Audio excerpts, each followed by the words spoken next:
कि संत रामपाल को मार दिया जाए, आश्रम को खत्म कर दिया जाए, ताकि तुम्हारे अज्ञान की पोल ना खुले। इसी उद्देश्य से इन्होंने आसपास की जनता को भ्रमित किया, झूठ बोल बोल कर सतलोक आश्रम क्रोथा में ऐसा गंदा काम होता है, ऐसा होता है, और वहां पर कोई कुछ ऐसा गलत नहीं होता था। ये सत्य प्रचार होता था, जिनसे इनकी जड़ उखड़ रही थी, क्योंकि ये सत्य नहीं स्वीकार कर सकते। ये दुनिया को लड़ा के गुमराह करके आपस में अपना उल्लू सीधा करते। इन्होंने वही चाल चली, इस सच्चाई को अपने अनुयायी से छुपाकर उन्होंने मुझ दास का कुप्रचार करना शुरू कर दिया, ताकि जनता को भड़का के और मेरे विरुद्ध करके इन्होंने को यही योजना बनाई, षड्यंत्र रचा, जिसके कारण इस सत्यार प्रकाश को बेचकर दुनिया को गुमराह करके ये रोजी रोटी चला रहे थे। उससे दुखी होकर अपनी पोल को खत्म करने के बचाने के लिए इन्होंने मुझे मारने का षड्यंत्र रचा और 12 जुलाई सन 2006 को आक्रमण करवाया। और जब देखा इन्होंने आक्रमण किया तो इन्होंने देखा कि ये मुझे ना तो मारने में सफल हुए, ना आश्रम तक पहुंचने में सफल हुए, ये पहले ही दूर रहे। तो उन्होंने देखा कि रामपाल अब फंस नहीं रहा। इन्होंने एक लड़के को स्वयं ही मारा गोली से और हमारे नाम मंडवा दिया, क्योंकि हरियाणा के मुख्यमंत्री श्री भूपेंद्र सिंह जी हुड्डा भी आर्य समाजी हैं। उनको इन्होंने भ्रमित कर दिया, गुमराह किया हुआ था, जिस कारण से उन्होंने इनका पक्ष लिया और मुझ पर और मेरे अनुयायियों पर झूठा आरोप लगा करके झूठा मुकदमा बनवा दिया, जबकि इन्होंने स्वयं ही वो मारा, इन्होंने आक्रमण किया। और ये स्पष्ट है, हमारी जो CFSL की रिपोर्ट जो मधुबन से आई है उसमें स्पष्ट किया है कि आश्रम के हथियारों से उस लड़के की मृत्यु नहीं हुई और उस लड़के का जो गोली लगा हुआ घाव का टेक्निकल जो तरीका है उससे पता चला है कि वो ज़्यादा से ज़्यादा 20 फुट की दूरी से चले हुए हथियार से मृत्यु को प्राप्त हुआ है। जबकि पुलिस ने जो स्थान बताया है कि यहाँ मरा हुआ मिला, तो वो हमारे आश्रम से पुलिस के अनुसार 140 फुट की दूरी बनती है। इससे सिद्ध है कि इन्होंने हमारे को फंसाने के लिए षड्यंत्र रचा था और उद्देश्य यही था कि इनके इस अज्ञान की, सत्यार प्रकाश के अज्ञान की, महर्षि जी के अज्ञान की पोल ना खुले। और हम निर्दोष हैं, सच्चाई और जनता के सामने कुछ दिनों में स्पष्ट हो जाएगी। तब इन लोगों को कहीं मुंह दिखाने का स्थान नहीं रहेगा, ये लुकते फिरा करेंगे। वो दिन दूर नहीं कि संत रामपाल को मार दिया जाए, आश्रम को खत्म कर दिया जाए, ताकि तुम्हारे अज्ञान की पोल ना खुले।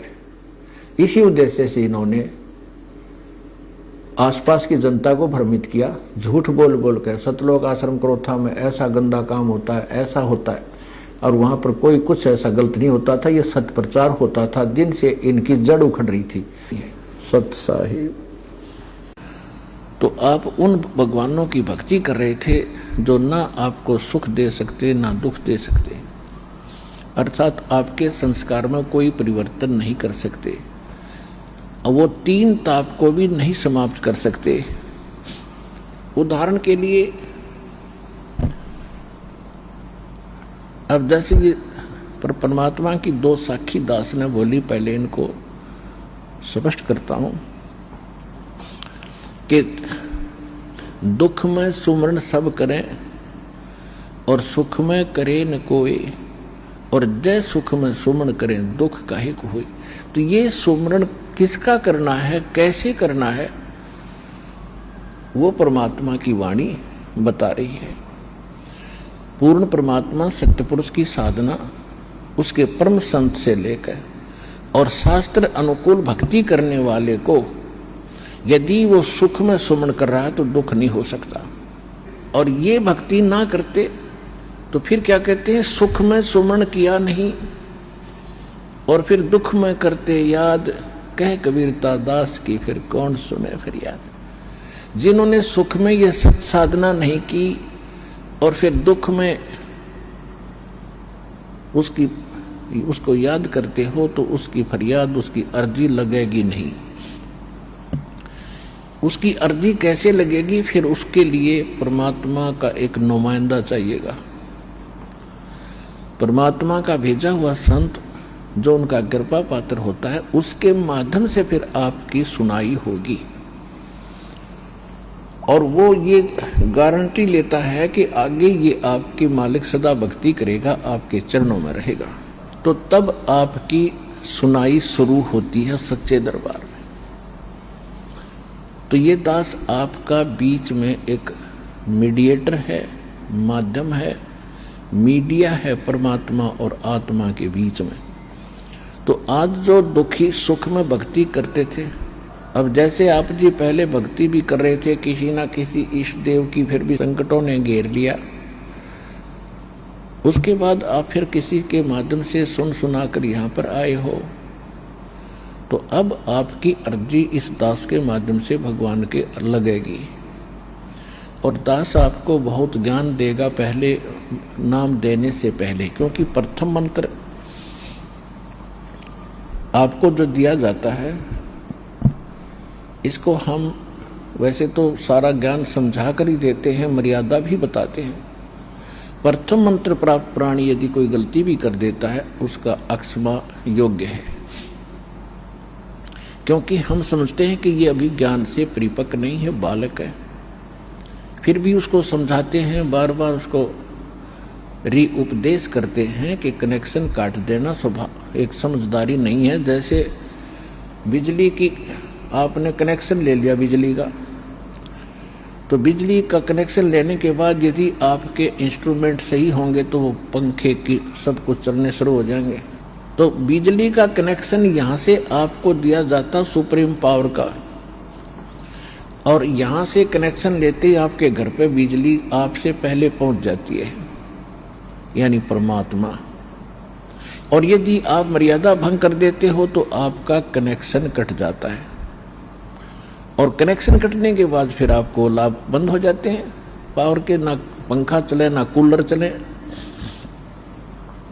और फिर आपको पुनः कहा जाता है कि आपने नाम खंडित किया है, आपका कनेक्शन कटा है, पुनः से फिर से इसको सुचारू कराओ। तो आपका नाम उपदेश फिर शुद्ध किया जाता है, उसके बाद फिर आपको सर्वलाभ प्राप्त होने प्रारंभ हो जाते हैं। तो इसलिए जो सेकंड मंत्र सतनाम देते हैं, आपको अच्छी तरह इस रंग में रंग के और ज्ञान से परिपक्व करके फिर देते हैं। और सतनाम के बाद भी, क्योंकि अब तो हमारे इस तत्व ज्ञान का और यथार्थ इस कबीर पंथ का उत्थान है, शुरुआत है, प्रारंभ है, ये एक सूरज सा निकल रहा है। तो अभी इसकी रोशनी घनी हुई नहीं है, थोड़ा थोड़ा उजियारा सा प्रारंभ हुआ है। तो इसमें क्या समस्या हमारे सामने आ रही है कि अन्य जो समाज है वो इस तत्व ज्ञान से और भगवान से कति अपरिचित है। आप जी दीक्षा लेकर जाते हैं तो आपकी क्रियाएं उस जगत की क्रियाओं से विपरीत है।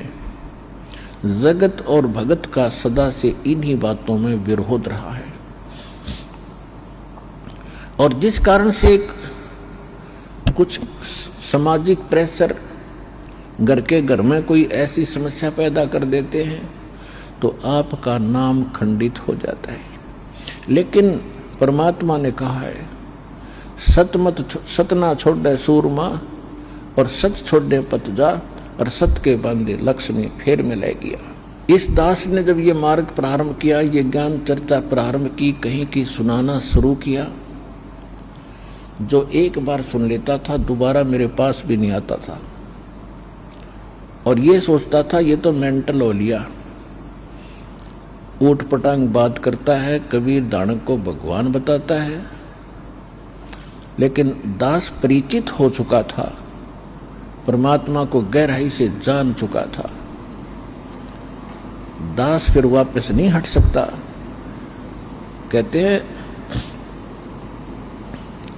संत, संग और सूरमा यानी सैनिक, इनका स्वभाव आगे ही बढ़ने का होता, पीछे नहीं हटा करते। और इसका परमात्मा ने कहा कि सत ना छोड़े सूरमा, सत छोड़े पत जा।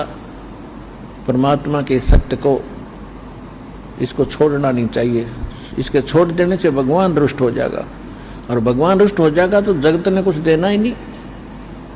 जगत बेशक रुष्ट हो जा, पर मालिक ना रुष्ट होना चाहिए, और मालिक रुष्ट हो गया तो अपने आप जगत आपके साथ होगा। आज आप देख रहे हैं प्रारंभ दास का कितना विरोध था, फिर कुछ आपके भाई बहनों ने दास के ज्ञान को, भगवान को अच्छी तरह समझा दृढ़ता के साथ। वो ऐसे हो गए जैसे पिलर हो गया वो जाकर स्टेनलेस स्टील के, जो हमारे विकसित हो गए थे। और 2006 में नकली आचार्यों ने और इन कुछ धर्म गुरुओं ने ऐसी झूठी अफवाहें फैला करके हमारा कितना घोर विरोध किया था, जेल तक जाना पड़ा। लेकिन जितने भी हमारे भक्त थे ऐसे थे जैसे मूसल होया करे लो के, उन्हें कोई मोड़ नहीं सका, उनको कोई वापस नहीं कर सका, उनको डगमग नहीं कर सका। तो परमात्मा की वो बात रह कर याद आती थी, सत ना छोड़े सूरमा सत छोड़े पत्जा, और सत के बांधे लक्ष्मी या फिर मिले गया। आज देख रहे हो आप पूरा विश्व हमारे साथ होगा, और उस दिन हम ही डगमग हो जाते तो फिर क्या था, भगवान का मार्ग जो का तू रह जाता।